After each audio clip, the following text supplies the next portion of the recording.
Bail రావాలని రాష్ట్ర ప్రజలంతా కాంక్షిస్తున్నారు. వైఎస్ఆర్ ప్రవేశపెట్టిన సంక్షేమ పథకాలు జగన్తోనే సాధ్యమని అంటున్నారు.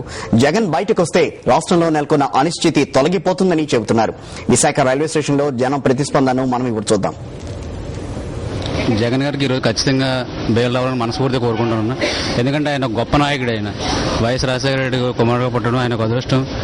ఎందుకంటే రాజకీయాల్లో ఆయన ఒక పద్మవ్యూహంలో, కాంగ్రెస్ పద్మవ్యూహంలో ఆయన చిక్కుకుపోయారు. ఇప్పుడు దానికి ఖచ్చితంగా అందరూ ఆశీస్సులు ఆయనకు ఉంటాయి. ఖచ్చితంగా ఈరోజు బెయిల్ వస్తుందని మనస్ఫూర్తిగా కోరుకుంటున్నాను. ఈరోజు ఆంధ్రలో ఉన్నటువంటి అనిశ్చితంతా పోయి ప్రశాంతమైన ఆంధ్రప్రదేశ్లో కావాలి అని మేము కోరుకుంటున్నామండి. సేమే సార్, దాంట్లో ఎటువంటి మార్పు లేదు సార్. ఆయన రావాలండి, వస్తేనే ఏదైనా మార్పులు జరుగుతుంది. ఇంత అనిశ్చితి కారణం నాన్నగారు ఎంత ప్రశాంతంగా ఉందో అంత మళ్ళీ అదే పరిస్థితి వస్తుందని మేము కోరుకుంటున్నాం సార్. కంపల్సరీ వస్తుంది అనుకుంటున్నాను. కంపల్సరీ వస్తుంది.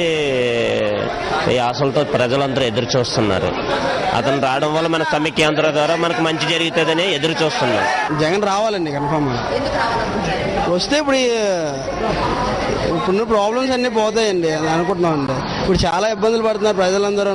అది కూడా కాకుండా బస్సులు తిరగట్లేదు, ఏమీ తిరగట్లేదు, ట్రాన్సాక్షన్స్ అన్నీ ఆగిపోయాయి, చాలా ఇబ్బందులు పడుతున్నామండి.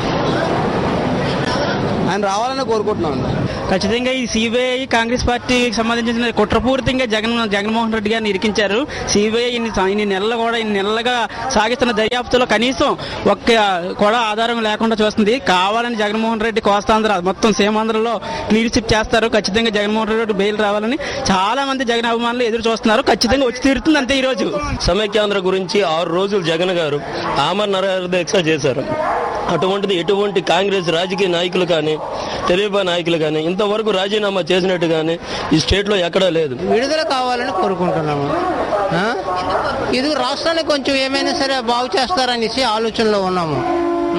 ఇది అస్తవ్యంగా ఉంది కదా, ఇదంతా కొంత మెరుగుపడుతుందని ఆలోచిస్తున్నాము. So we are all expecting to get him bail.